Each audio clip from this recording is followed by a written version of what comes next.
মেঘালয়ত শেহতীয়াকৈ উদ্ভৱ হোৱা যি পৰিস্থিতি, এই পৰিস্থিতিক আমি সদৌ অসম ছাত্ৰ সন্থা উদ্বিগ্ন হৈছোঁ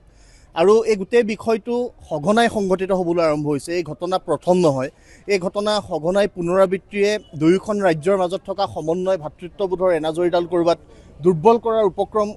হৈছে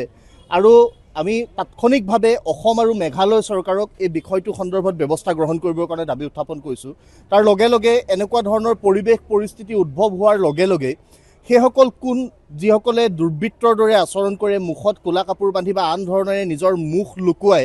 অসমৰ নম্বৰ প্লেটধাৰী বাহন দেখা পালেই তাত থকা যাত্ৰীক মাৰপিট কৰে, বাহন ভাঙি পেলায় আৰু জনসাধাৰণৰ জীৱন আৰু নিৰাপত্তাৰ প্ৰতি ভাবুকি কঢ়িয়াই আনে, সেইসকল দুৰ্বৃত্তক চিনাক্ত কৰি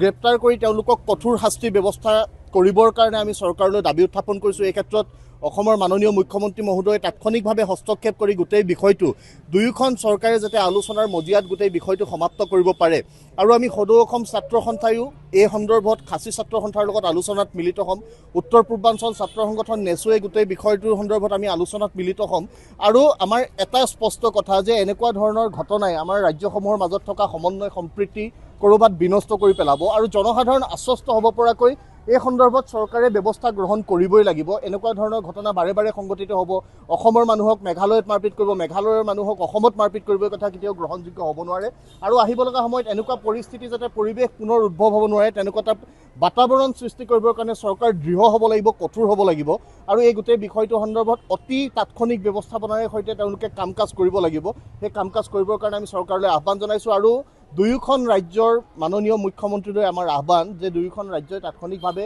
আলোচনাৰ মজিয়াত তেওঁলোকে গোটেই বিষয়টোৰ সমাধান সূত্ৰ উলিয়াব লাগে আৰু এনেকুৱা পৰিৱেশৰ যাতে পুনৰাবৃত্তি নঘটে, যি ঘটনাৰ পুনৰাবৃত্তি আহিব লগা সময়খিনিত আমাৰ মাজত থকা দীঘলীয়া সম্প্ৰীতি সমন্বয়ৰ যি এনাজৰী ক'ৰবাত নোহোৱা কৰিব পাৰে, এই ব্যৱস্থাটো শেষ কৰিব লাগিব আৰু তাৎক্ষণিকভাৱে ব্যৱস্থা গ্ৰহণ কৰিবৰ কাৰণে আমি চৰকাৰলৈ দাবী উত্থাপন কৰিছোঁ আৰু তাৎক্ষণিকভাৱে চৰকাৰে ব্যৱস্থা গ্ৰহণ কৰি জনসাধাৰণক আশ্বস্ত কৰিব লাগিব। এই দাবী আমাৰ চৰকাৰলৈ থাকিব।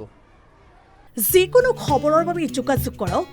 9181 307 221 আমাৰ এই নম্বৰত।